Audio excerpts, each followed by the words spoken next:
Hey, what's up, guys? I am just getting out of my late night screening of Neo Sora's first, I should say not latest, yes, but most importantly, his very first feature film, Happy End. Um, I became a fan of Neo Sora after last year watching Opus when he directed the Ryuichi Sakamoto concert film, which happened to be the last concert film last thing that Ryuichi Sakamoto has done before he passed away. And not only was it just beautiful hearing Sakamoto-san's beautiful music and compositions, but the way it was filmed was so intimate and so beautifully done. I had to check out Neo Sora's movie, especially it being his first full-length feature film. And Happy End is a fantastic movie. It's a kind of like a coming of age. It explores a group of high school kids, their, I guess, challenges of growing up and finding their own political beliefs, and it causing some rifts and all that, issues with the school. So the movie definitely explores a lot of problems with racism and diversity, what you qualify or quantify as who's Japanese and who's a non-Japanese person, trust from the government, lack of trust for Japanese government, and the lust for control that the government has over the Japanese people and all that. So I felt like this movie really talked a lot to the younger generation of today living in Japan. But most importantly, and the best part of the movie, well, the best part of the evening was being able to see Neo Sora in person doing a nice Q&A, and I'm pretty sure that's what you want to see now. So enough of me talking, but I highly recommend to check out Happy End. Great film. I probably would give it a 4 out of 5 stars. Or a 5. I don't know. I haven't decided yet, but you'll find out when I do my singular review on the channel. But without further ado, here is the live Q&A and intro to the film with Neo Sora there in attendance. So I hope you enjoy that as much as we all did. All right. Thanks and enjoy. Um, it's a real pleasure for us to have Neo back at the film festival. This is actually this is his first fiction film, but it's his third time at the festival. We showed his short film, The Chicken, in 2020, and we showed his documentary, Ryuichi Sakamoto Opus, last year. So we've been keeping an eye on his fiction debut for a while, and are very excited to have it in the program. I don't want to say too much because I think it's a film that evolves in continually unexpected ways. But I think it's very rare to encounter a first film, a fiction debut that is so fresh and original, and I think announces the arrival of a fully formed sensibility. As I said, we'll be back for a discussion after, but now to say a few words before you see Happy End, please welcome Neo Sora.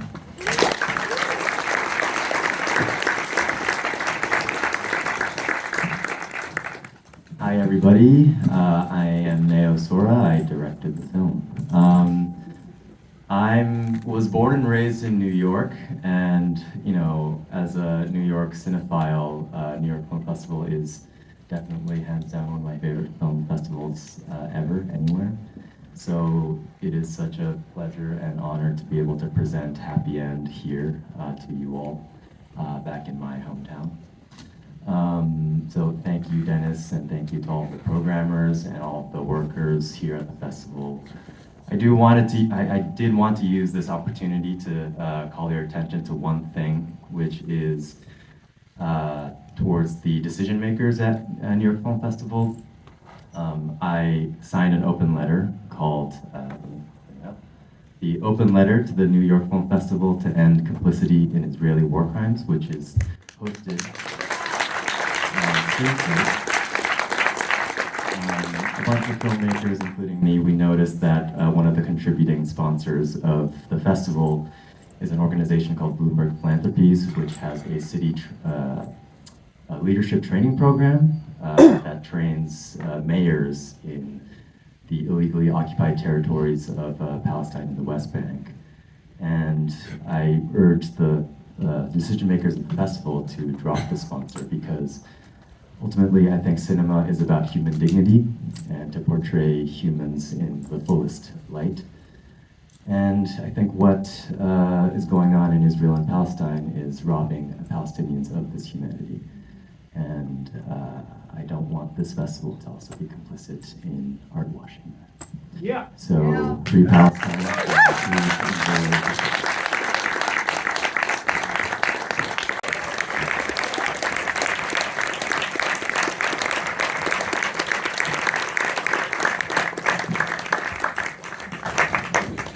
Thanks for being here, Neo. No, thank you everybody for staying so late.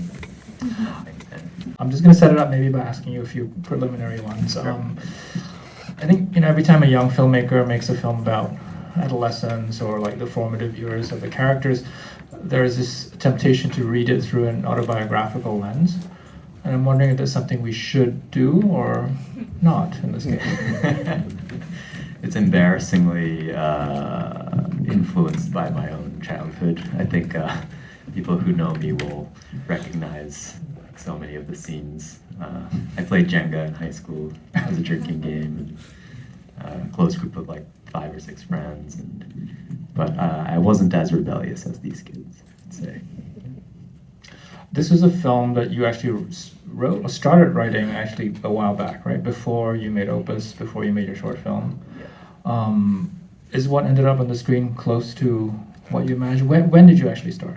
I started writing in 2016 or 17, and the first draft was completely different. The scale was like way bigger.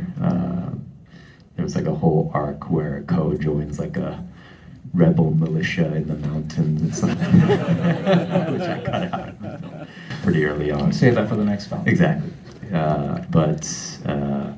I mean, from the very beginning, the core of the film was the friendship between Yuta and Ko, and the more I realized that, the more shaved off. Like I could shave off like all the excess, and what's on screen now is I feel like the most kind of condensed version of that. I mean, it's not just a film about adolescence, a kind of coming of age, but it's I think very much a film about a political coming of age or political awakening or development of a political consciousness. And I'm wondering if you can talk about that aspect of the film.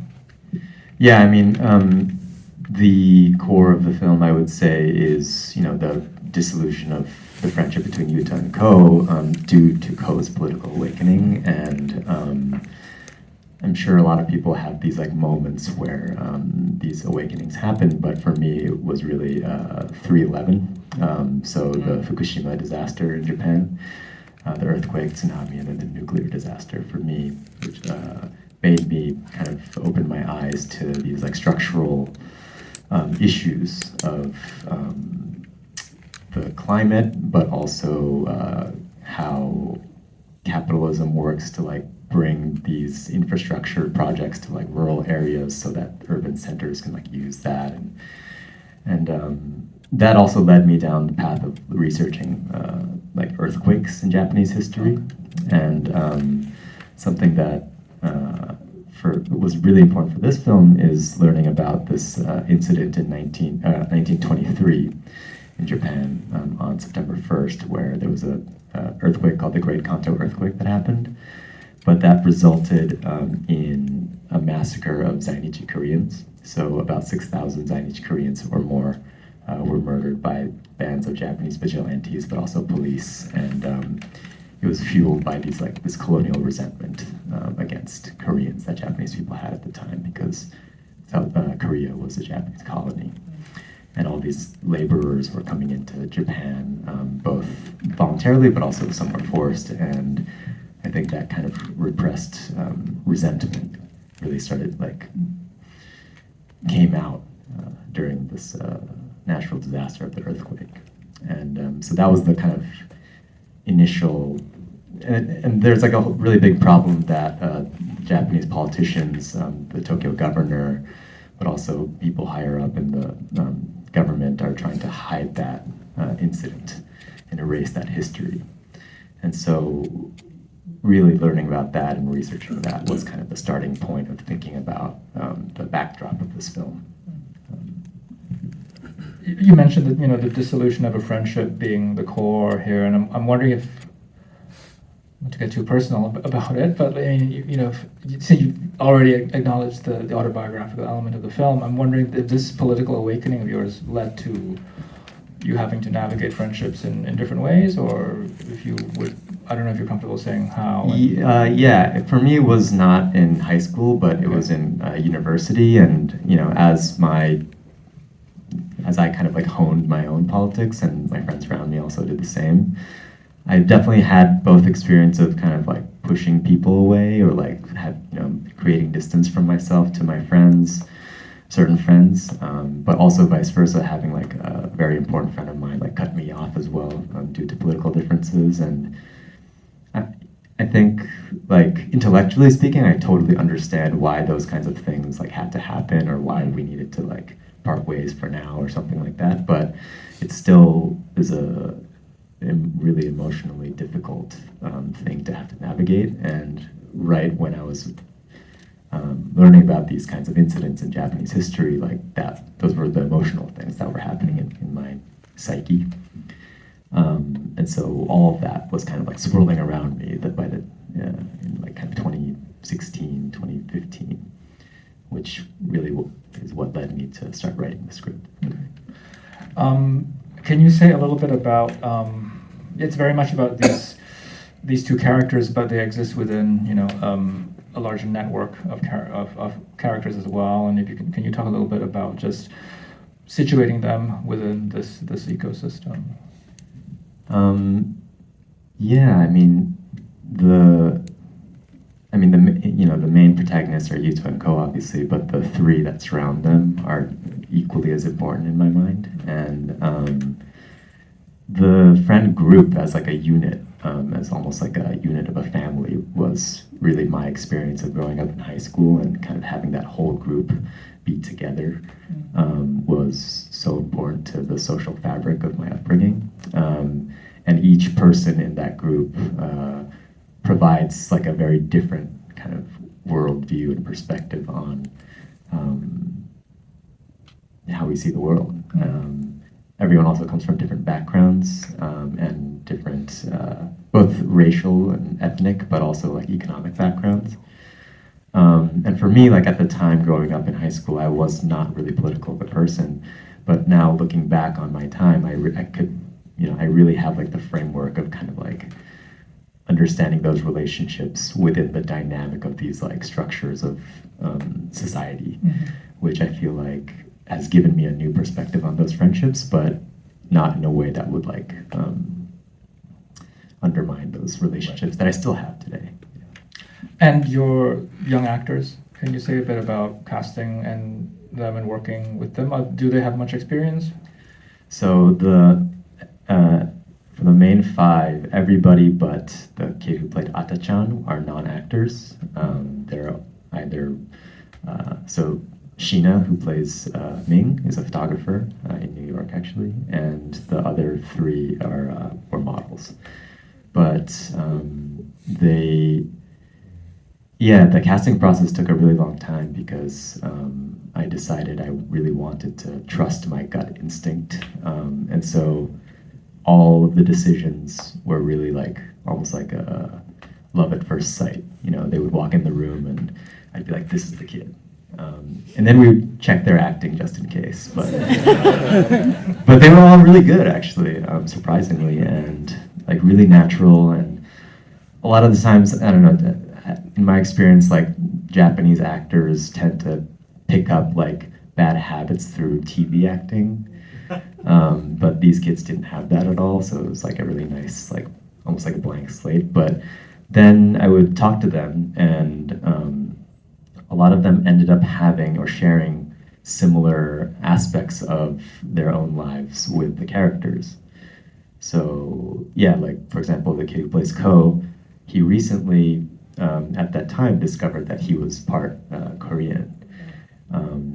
His grandmother was, and for example, the kid who plays Yuta, he grew up in a single mother household, and Sheena is actually Taiwanese. He grew up in Japan. So yeah, all these actors really like embodied the characters already. And then the other miraculous thing was that all five of them really got along, and they became really close friends, even before the film started shooting, but also throughout the shoot. And so, I didn't have to do too much to like make it feel believable, like the friendship. And regarding Yuta and Ko, like they became such good friends, they now live together. They're roommates. So they're actually BFFs. Inseparable, so. Yeah. Okay, just one more from me. I feel like I have to ask you to talk, given the importance of music to the characters and in the film as you use it, can you say a little bit about your conception of what you wanted and how you worked with your composer? Yeah, the composer, incredible composer, Leah Ouyang-Rusli, New York-based. But when we started to work on the music and how we wanted to kind of create a conceptual framework around how to use the music, there's two layers. One is the layer of the music that the kids actually listen to, which just mostly comprises of the kind of music I like, just techno. But in terms of the score, we talked a lot about, this is true for the cinematography and the general like filmmaking of the story, but we were thinking about what if Yuta and Ko were like our age, so I'm 33, but like what if they were 33 reminiscing about their high school times? And so the camera, but also the music, we really thought about like, for this scene, would that be like a sad scene? Or if they remembered this knowing that their friendship maybe has ended, would it still be, maybe it would be more melancholic than happy, So we have this kind of distanced perspective that we approach the music with, which I think what creates like an interesting dissonance with what's actually happening on screen sometimes. Can you say a bit more about how that idea would inform camera work? Yeah. So we really thought about like. And we should say your collaborator, Bill. Bill Kirsten, yeah, amazing. You've worked with on several films now. Yeah, actually all of the films that came to this festival. But for camera work, it's all about perspective, right? So it's like, how would these characters remember this episode in their lives? And so for the like fight scene, for example, it kind of is shot like in a really elliptical way, where like suddenly they're just in the heat of the fight. And I feel like I've had the experience where I'm like in a fight with somebody and have no idea how it got this heated all of a sudden, but we're here. But then in the next moment I remember is that it's like super calm and no one's talking. And so those are the kinds of like exercises we did to think about how we can construct the scenes with the camera. Okay. All right, I think we're going to take some questions from the audience, and we do have a microphone. Yeah, let's start over here.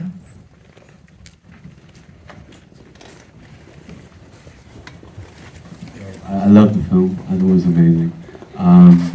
This is kind of a silly question, but I was wondering if you like Yokan, because there was a Toraya bag that the principal carried when he was leaving the other guy to leave in the car. I don't know if that's something that was planned or like, The Yokan, the snack. Yeah. Because that's the Three Lion is like the famous brand from Kyoto, right? Yeah. Toraya. I mean, it's like pretty famous all around Japan. But Yeah. But I was no, it's just like wondering- kind of a really stereotypical, like kind of nice gift. Yeah. So I think the art director chose that bag, and I approved. Yeah.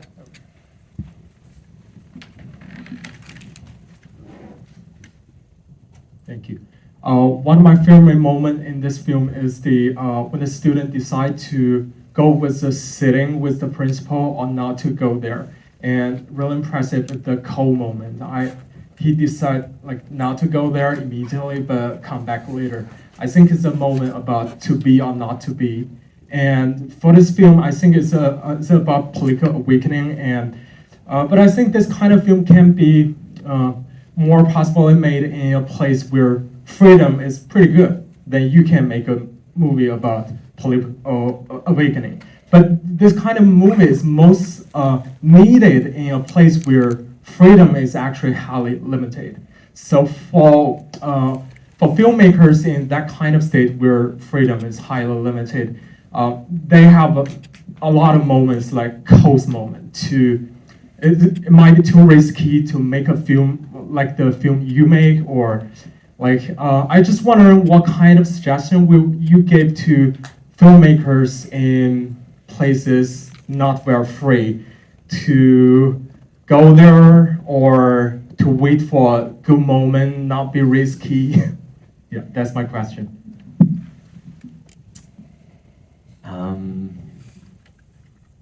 I don't know. I think it really depends on the context. Actually, I was just in China with the film at the Pingyao Film Festival, and surprisingly passed censorship. And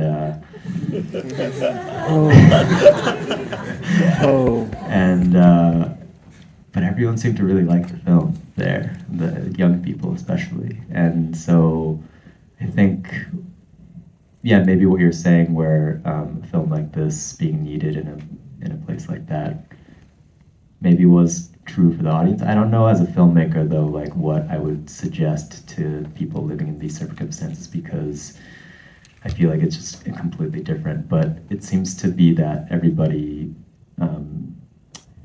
if you have the will, like people kind of find the way. I've heard about stories of people making films in like a house arrest, you know, Mm-hmm. getting their film out on a USB and a birthday cake to Cannes and stuff like that.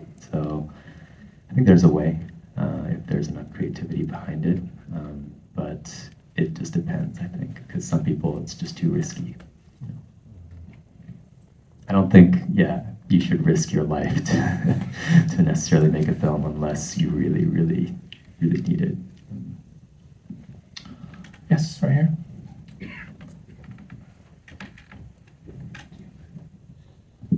Thank you so much for the film.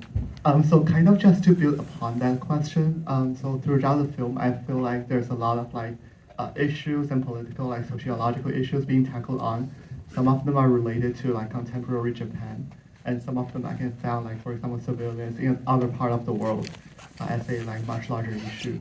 So my question is that, could you tell us more about the creative process of fabricating or putting together this amalgamation of like all kind of like problems probably happening around the world, and like how do you like put them into the same setting in Japan, and why you decide to do that? Yeah, when I was thinking about how far into the future to set this film and what kind of technologies to feature in the film, there were definitely versions where, you know, I was thinking about a little bit further ahead, but ultimately, I think there's like a William Gibson quote that's it's like he says the future is already here, just unevenly distributed. And so my idea was to kind of find all of the like futures from different societies that doesn't necessarily exist in Japan, but exist elsewhere, to bring it into the Japanese context, thinking about how a more kind of fascistic government in Japan would operate, and then making that the infrastructure of that like more common in the world that I built. And so, yeah, that's how I kind of conceived of that. Sorry, what was that? Did that answer your question? Yeah, okay. Let's go over there. Yeah. Yes. Hi, I'm curious. I'd like to hear your thought on racism in Japan and your opinions on the increasing number of foreign immigrants in Japan. I think Japan is in a moment where it can either open up borders to let more immigrants in or not. And I wanted to portray a world where they did, because I think that's more beautiful. But I also know that if that's the case, and if the current trend of right-wing thinking continues and hardens, then the backlash against that would probably become more and more strict, because I think the history of immigration control in Japan as it relates to its kind of imperial policies before 1945, but how those policies still remain in different forms today really informs the control that the state imposes on its people, and also how the state defines people as gaikokujin, so foreigners or Japanese. And I don't really think that Japanese people, like Nihonjin, is a definable thing. But the Japanese state still continues to try to define that against foreigners, gaikokujin. And there's actually like governmental documents about people trying to decide how to define foreigners, and one of the ways that they decide to define it was a deportable category of people. And so, the final law that the Japanese emperor imposed after Japan lost the war in 1945 was the Foreigner Registration Act. So all the former colonial subjects, like Korean people or Taiwanese people or Manchurians and whatnot, who were considered Japanese citizens at the time under the emperor, all had to register as foreigners, and all of a sudden they became deportable categories. And so the immigration control that was organized to kind of oversee this it was like the kind of seed of what is the immigration detention center now, which is causing like horrible humanitarian issues where people are dying in these detention cells. So all of that is very interrelated, and so that's why all the aspects in the film are the way they are, because the history of Japanese colonialism, it has not been looked back upon in Japanese society yet. They haven't reflected enough, and in fact, it's kind of getting worse. Like racism is getting worse. Now there's a lot of Kurdish immigrants, and a lot of Japanese people have like virulent racism against them on Twitter especially, but to the point that now there are like vigilante groups that are formed for like public safety against foreigner crime, even though statistically it just doesn't hold up at all. So it exists, and this was a thought experiment on if that trend continues down the line, what would it look like? And some of the things that I wrote 7 years ago, unfortunately, have become more and more true, which is like extremely unsettling. All right. Okay, we'll take 2 more questions here and here. Yeah.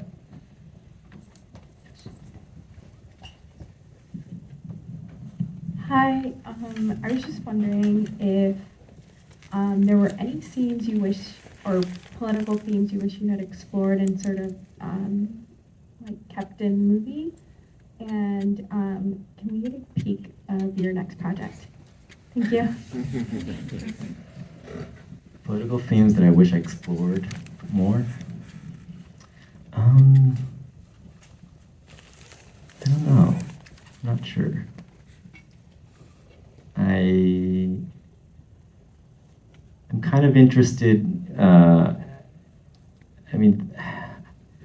so there was a version of the film where, I tried to make the dialogue of the leftists as believable as possible, like in the scene where they're drinking, or even in the sit-in scene where the kids are kind of talking at the principal. And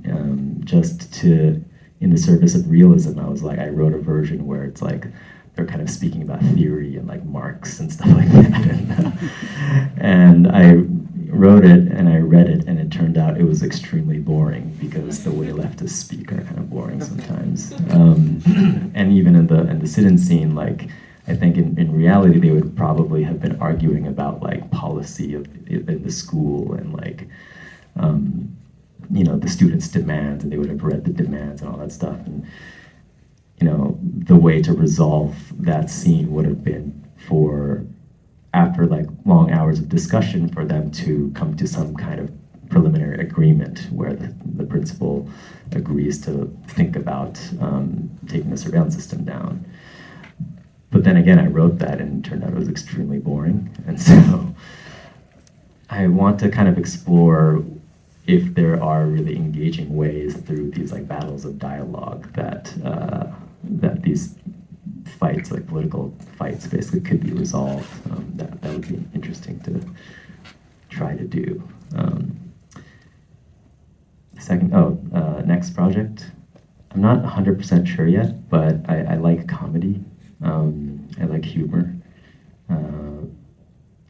I love filmmakers like Ernst Lubitsch, who has this like really light comedic touch to their films, and something like that would be nice. And last one here for you.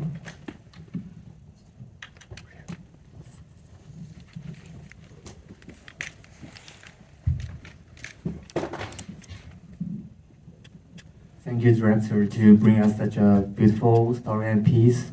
I found from the credit that it might be shot in Kobe, is that right? And I'm wondering like why you choose this location compared to like shooting or representing a futuristic Japan in Tokyo, which like I think most Japanese filmmakers like choose their locations if they want to present a city. Yeah, I was originally thinking about shooting in Tokyo, especially because the 1923 earthquake happened in the east, or a lot of the killings happened in the east side of Tokyo, so it would have been thematically maybe apt, but also Kobe had a very significant earthquake as well. And interestingly, Kobe is a port city, and so they're very welcoming towards foreigners or people who are perceived as foreigners. And there's a sense of openness. And I was kind of I heard a really beautiful story about the Kobe earthquake, where after the earthquake there were kind of autonomous groups of like radio programs that started up in multiple languages to offer information about the disaster, because the inhabitants are very diverse and speak different languages and can't always access just Japanese information. And so that was like a really great and beautiful example of like these autonomous kind of like mutual aid projects that started in the absence of like information infrastructure. But the reason why we chose Kobe is because we found that school. We were doing a lot of location scouting, and the Kobe Film Commission was so great, and they were very welcoming, and they also helped us find this school location, which let us put up a car and all sorts of other stuff. And so once we found that location, we started from there and kind of searched all the other necessary locations around Kobe. And Kobe is a really lovely, compact city where you can find so many different landscapes within like a just driving distance. And so it was a wonderful and lovely city to shoot in. And Tokyo is notoriously difficult to shoot in because of permits. Thank you. I'm afraid that's all the time we have, but I want to thank you all for staying, and Neo, thanks so much. Thank you very much.